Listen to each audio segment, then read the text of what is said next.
Back in 2011, Hyundai redefined the midsize sedan with its new Sonata. It had big, bold, groundbreaking ideas, and it changed the course of that category forever. Hyundai's design was so dramatic and so far ahead of the curve, other manufacturers actually trashed complete car designs in order to be more competitive with the Korean car maker. Well, now for 2015, Hyundai is back with an all-new Sonata. Under that hood is a 2.4-liter GDI direct-injected inline-4. It's good for 185 horsepower, 178 pound-feet of torque. Now it's connected to a 6-speed automatic transmission that has 3 drive modes: normal, eco, and sport. Now you might think that an engine with that much power probably wouldn't have good economy. This will actually put out 25 miles to the gallon around town, 34 on the highway. Not bad. Now the 2011 Sonata had a groundbreaking amount of room in the back seat. Let's see if the 2015 model stays true. Okay, now that is a lot of legroom. I thought I've seen a lot of legroom in some cars. This is a whole new category. And then down here we have a power socket, and over here, cup holder. Oh, and of course center section, armrest with more cup holders. Nice. And then last but not least, we have the trunk. Soft touch release. Wow! That's a lot of room. Yep, that's officially a lot of room.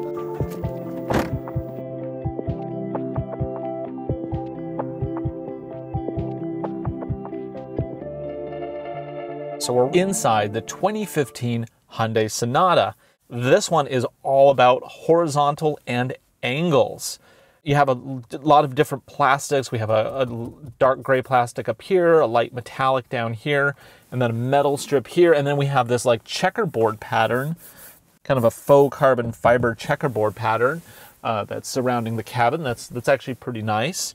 And then there's these seats, which I'm not fond of the color, the light fabric. I just think is too light. I could just see that these would show dirt very quickly, especially the fabric portions. But you know, I have to say they're very, very comfortable. It's almost like an easy chair. So like, it's just so comfortable. Okay, let's get into the nuts and bolts of this car. And to do that, we're gonna have to turn it on. Power up, system check. Oh, hey, already it's telling me align your wheels. Let's go ahead and do that. Great, so now we're pointed straight.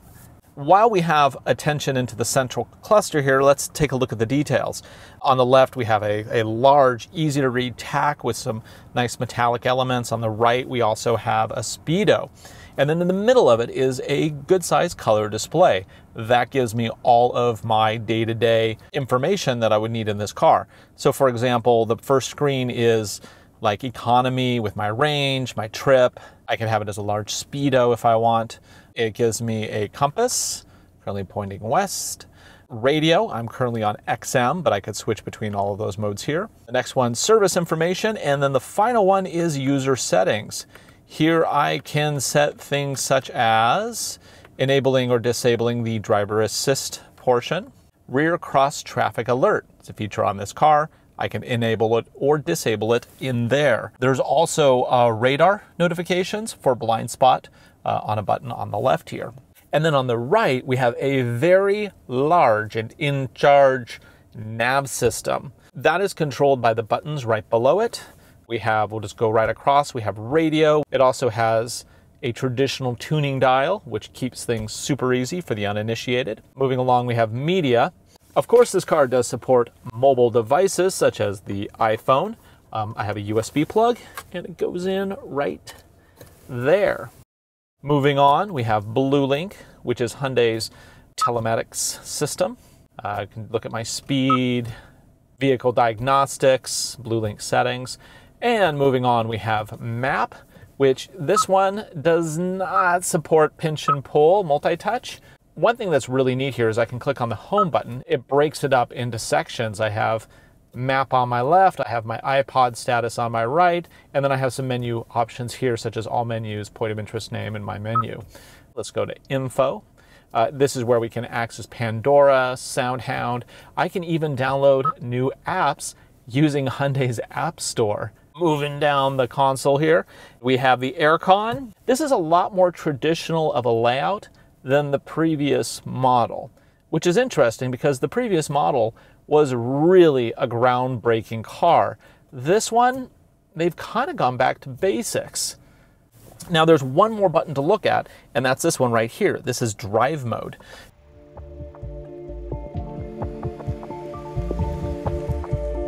On the road, the Sonata's new design looks better than ever. It may not be as dramatic of a change as the 2011 design, but sometimes evolution is harder to pull off than a revolution. As good as that previous Sonata looked, it wasn't perfect.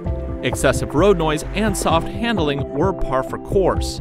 Thankfully, Hyundai recognized these shortcomings and put great efforts into giving this update handling and comfort that befit its sophisticated lines.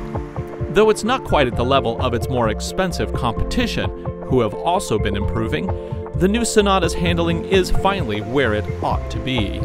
If you opt for the base 2.4-liter engine like we have in this test car, you'll be rewarded every time you fill up at the pump.